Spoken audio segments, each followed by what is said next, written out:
Shalom, and welcome again to another exciting topic of interest edition to the Torah Watchman Show International, hosted by another, your favorite red-haired Cardi Jew, none other than Hakam Yair ben-Emmett.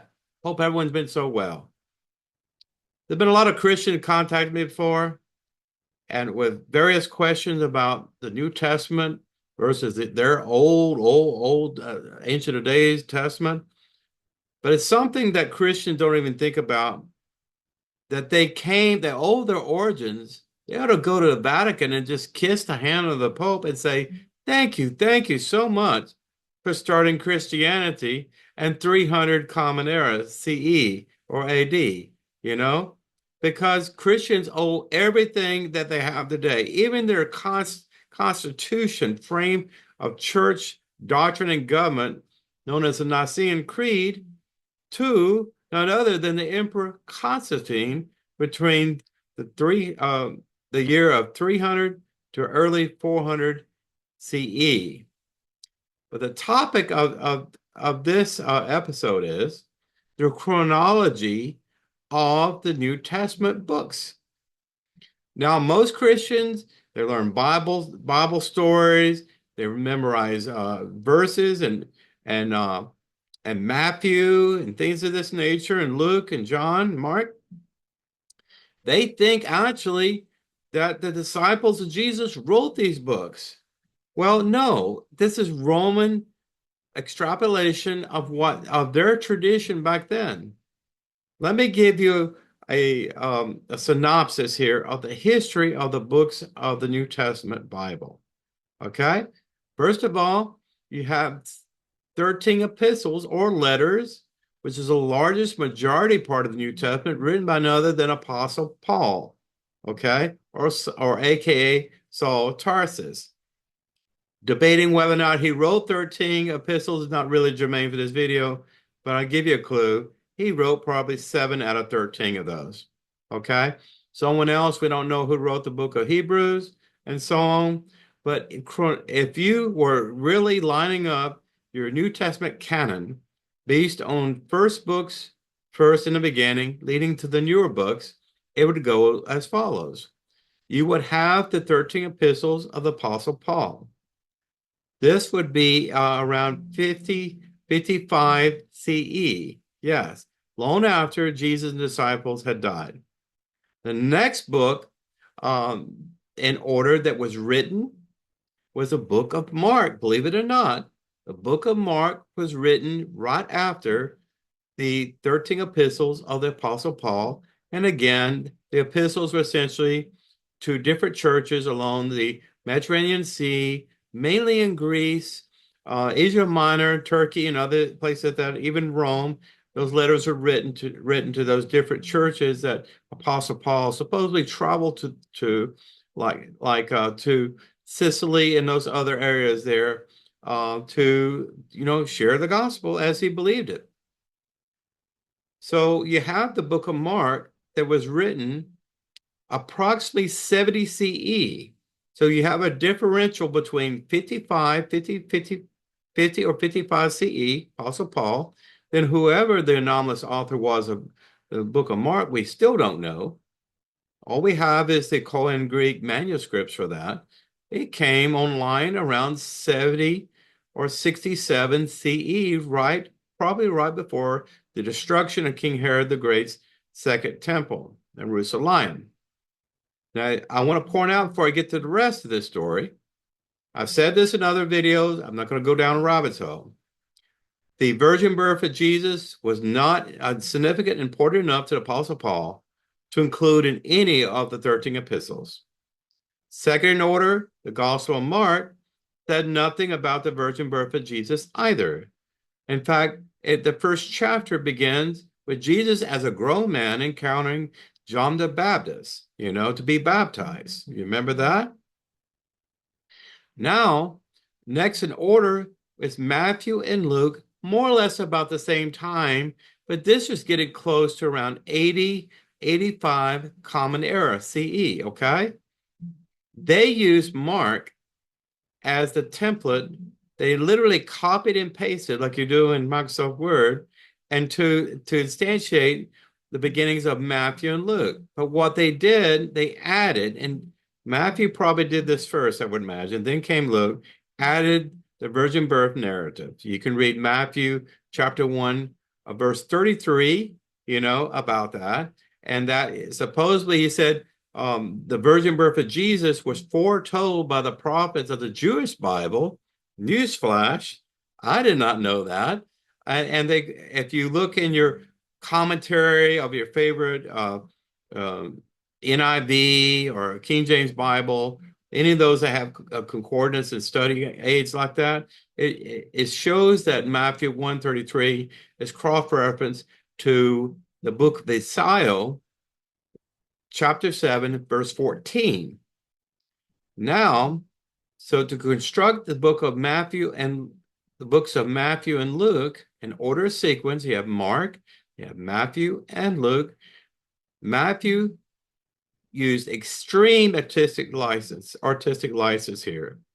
He had a chronology of Jesus where he supposedly came up, from King David, his lineage, because it said the Messiah had to come from the root of Jesse. Jesse was the father of King David. Okay, I'm not going to even go down the rabbit hole that you have to be born of a physical man to even be considered a son of Yehuda, Judah, the tribe of Judah, to make that prophecy come true, because Jesus supposedly, according to Matthew and Luke, and only those books, that Jesus came, his birth was supernatural and came through a virgin birth. In other words, the triune Godhead impregnated the virgin woman Mary that was engaged and betrothed to Joseph.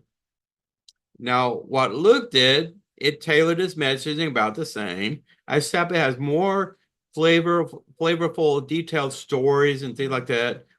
Probably more in the weeds kind of content, but essentially took Mark again, copied it word and paste, put it in Luke, and then regurgitated the virgin birth narrative that was in Matthew. Next order is the book of John. Okay, the Gospel of John is radically different of the four synoptic Gospels. It talked about the preeminence of Jesus going back before the creation of the earth, heavens, and the earth.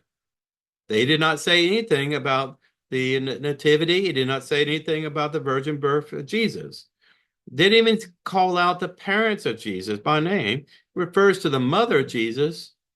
And just like Mark did not even mention the parents of Jesus either. It's just like he just came out of the mountains and then just appeared there on stage in time for Mark to make his grandiose presentation.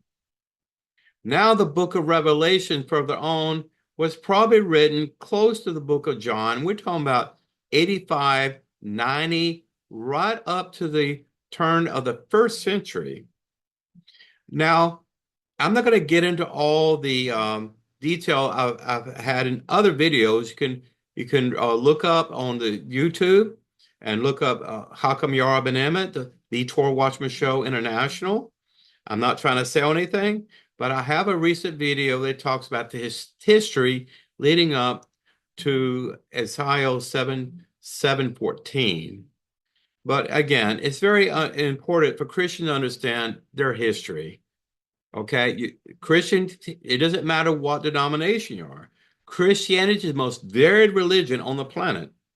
Roman Catholicism is the largest by far of all the Christian religions. Okay, so they can thank their lucky stars that Emperor Constantine existed and Christianized all of Rome, all the way from Rome to Constantinople, Constantinople, and mandated by order of essentially of a king, a Caesar, that everyone in his government, in his parliament and senate, whatever, would be a Christian. In fact, Emperor Constantine was baptized himself before he died, and he believed that he also was born of supernatural virgin birth, just like every other Caesar did. Romanus, Caesar, Alexander the Great, the head of the Greek Empire. All of these, Pythagoras, you hear about the Pythagorean theorem, all these great giants, intellectual academia, giants of old were the Romans and the Greeks looked at them as something greater than life. It is. So what do you think about this video? Okay.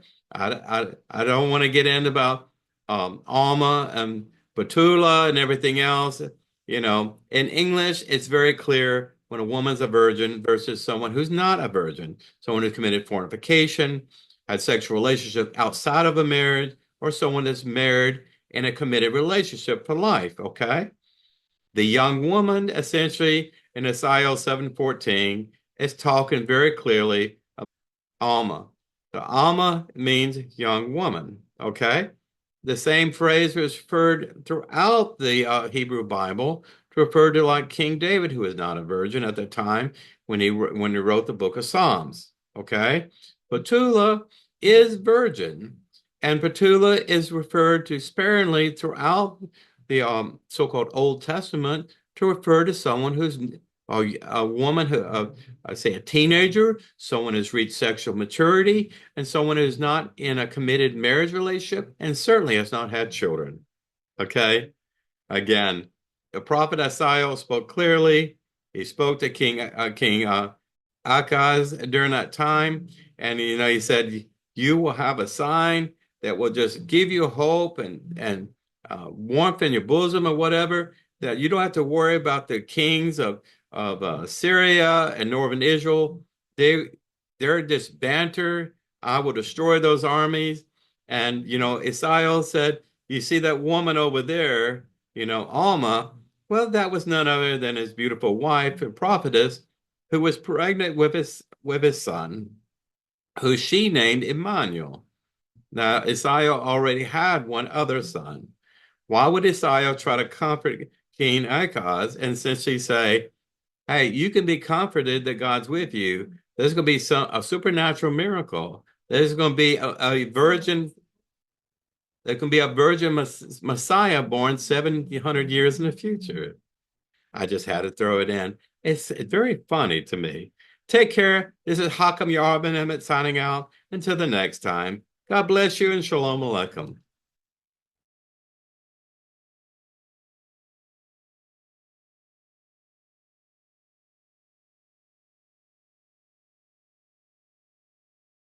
If you've enjoyed this program, please click like and subscribe.